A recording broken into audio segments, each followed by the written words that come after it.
well, the WEF, the World Economic Forum, is what's behind this KDTI. It was really rolled out in 2019, but a white paper came out in 2020. And I would encourage, well, I'd say every Canadian to get their hands on that. It's not difficult to find. It's on the internet and read through it. I would call it the Trojan horse for digital ID more broadly. And you take a read through that white paper, and it is very concerning. It literally says that KDTI, which is the Known Traveler Digital ID, is the foundation for a globally accepted decentralized identity ecosystem, which is rather euphemistic, but it talks about how the layers of cryptography and everything else that form the foundation of it aren't sufficient in and of themselves to create a trust network, that this requires developing agreements between issuers such as credit unions, banks, stores, healthcare providers. The document itself says that in black and white. Warning, censorship. Tamara Ugolini with Rebel News discussing more aviation squashing through continued COVID-related mandates and restrictions. Early in 2021, Air Canada specifically took a massive government bailout at the tune of $5.9 billion after record losses in both 2020 and 2021. The airline lost $3.6 billion in 2021, which was an improvement from a $4.6 billion loss in 2020. Air Canada's 2021 revenue from domestic flights was only at 39% of what it was in 2019, while revenue from international flying was at a mere 20% of that 2019 baseline. At the beginning of 2022, the aviation industry, like many other sectors across Canada, saw staff shortages allegedly due to illness and isolation rules, while healthy, unvaccinated employees remain on forced unemployment despite being ready and able to work. One of those is Greg Hill. He is a Canadian airline pilot and military veteran. Greg is both co-founder and director of Free2Fly, which is an initiative started by aviation professionals to stand alongside passengers in defense of freedom, obviously to fly, and more broadly, travel.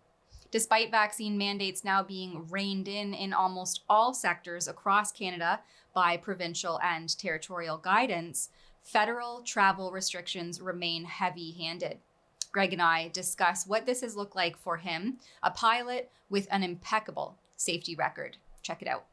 Well, we kind of saw this coming last April, almost a year ago. We figured as part of the airline industry, we'd be at the pointy end of any mandate. So the Free2Fly was really born out of trying to get ahead of that.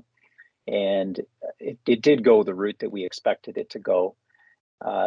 The walls closed in, I guess, until the end of October. And at that point, the bulk of our membership ended up unpaid at home as of the end of October. And then fast forward to where we are now, this unpaid leave for the bulk of the industry came to a close around the end of April. And the time, the clock was ticking roughly as we got towards the end of April. And now what we're seeing over the last few weeks, for some, it's been further back, even in the fall, we've had some of our members outright terminated. But we saw most recently Air Canada, one of the top 25 largest employers in the nation, announced that they're going to terminate all of their unvaccinated employees effective the 1st of May. So that's, in a nutshell, where we've been. Lots of advocacy from amongst our group, really encouraged by their willingness to stand firmly for their God-given freedoms in a variety of means, whether it's advocating with politicians, whether it's showing up at rallies, whether it's speaking out with their unions and their employers. There's many means, but that's where we've been the last year. What would you say is the amount of colleagues that you have who are taking this stance with you? Well, it's difficult to say in terms of numbers because, as we know, this is a matter of privacy, but obviously the bulk of our members have spoken out, and it's obvious as we head towards terminations. But statistically across the nation, you're looking at vaccination numbers in the range of 85 to 90%. So to be blunt with you, it's not as large of a number as we would have liked to have seen, which sounds counterintuitive. But the reason I say that is if you look south of the border, for instance, down in the States, we had some of their airlines where take their pilots, for example, they were very firm. 15, 20% of them said, we will absolutely never concede our bodily autonomy. And guess what? They're still flying airplanes down there. Unfortunately, in Canada, for a variety of reasons, it's been a discouragingly small number. And this is the nature of collective action. When we don't act collectively and stand up against authoritarian overreach, this is where we end up. And that's really a comment for broader society, not so much just within our own industry. Mm-hmm. Can you comment at all on where you're at with your union and these talks with the airline? Well, I'll speak broadly as far as our membership as a whole. With Free2Fly, we've got 42,000 members, 38,000 of those are passengers, and then we've got around 3,000 plus as far as the aviation professionals go. And I'll speak with what should be most obvious in terms of recent news. You look at Air Canada, for instance, over the past week, they announced as of the 1st of May, as I mentioned, that any of their unvaccinated employees will be terminated. So if you take a statistical range, you're looking at 1,500, 2,000 employees potentially, if the numbers are similar to broader society in terms of who's vaccinated and who's not. Surprisingly or unsurprisingly, depending on your outlook, this is unknown to the broader public, which seems surprising given the size of the employer and the amount that Air Canada tends to trend in the news. So in terms of where those employees are at with their unions, it's been very discouraging. I think that's a common story that you'll hear across the various industries, not just in aviation, that the unions themselves have done very little. At this point, they are trying to push back to a certain extent, but it feels like it's a little bit too little, too late. Within 24 hours of receiving this termination notice, you say that a partnership popped up between with KDTI, so that's the known traveler digital identity. Why does this concern you, and who are those partners? It's a great question, Tamara. And well, the WEF, the World Economic Forum, is what's behind this KDTI.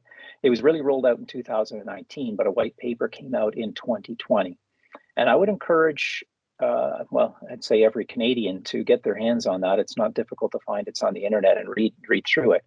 I would call it the Trojan horse for digital ID more broadly. And you take a read through that white paper, and it is very concerning. It literally says that KDTI, which is the known traveler digital ID, is the foundation for a globally accepted decentralized identity ecosystem, which is rather euphemistic, but it talks about how the layers of cryptography and everything else that form the foundation of it aren't sufficient in and of themselves to create a trust network, that this requires developing agreements between issuers such as credit unions, banks, stores, healthcare providers. The document itself says that in black and white.